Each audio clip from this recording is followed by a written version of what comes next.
দিক না, তাও আমি কেটে তোমার হাতে তুলে দিতাম। এতটা ভালোবেসেছিল তোমাকে।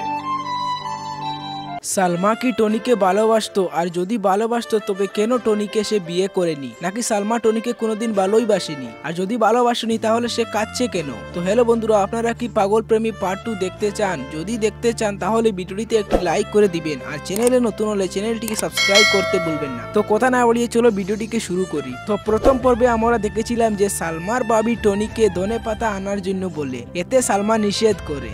ধনেপাতা নিয়ে আসার পর টনি সালমাকে বলে যে কোনো কিছু দরকার পড়লে আমাকে বলবে। তখন সালমার ভাবি টনিকে বলে যে সালমা জিলাপি খাবে। তখন টনি বলে ঠিক আছে ভাবি, আর কিছু লাগলে আমাকে বলবে। সালমা আমাকে বলতে লজ্জা করে। পরের দৃশ্যতে আমরা দেখি যে সালমা মন খারাপ করে বসে আছে। তখন সালমার ভাবি সালমাকে জিজ্ঞেস করে কিসের জন্য মন খারাপ করে বসে আছিস? তখন সালমা বলে মোবাইল কেনার জন্য সে মন খারাপ করে বসে আছে। তখন সালমার ভাবি সালমাকে বলে যে এতে মন খারাপের কি দরকার, তোর ছোট আব্বা মোবাইল কিনে দে নাই তো কি হয়েছে, টনিকে বল কিনে দিবে। প্রথমে সালমা রাজি হয় না, কিন্তু সালমার ভাবির বলাতে সালমা রাজি হয়ে টনিকে মোবাইলের কথা বলে দে। এরপর আমরা দেখি যে সন্ধে হয়ে গেছে আর টনি বাট্টাতে কাজ করছে। এসব দেখে বাট্টার ম্যানেজার বলে কি রে টনি, এত কাজ করে খাবে কে? তখন টনি বলে এ সপ্তাহে 10,000 টাকার খুব দরকার। এরপর আমরা দেখি যে 1 মাস পর টনি গ্রামে আসে। তাকে দেখে তার বন্ধুরা বলে যে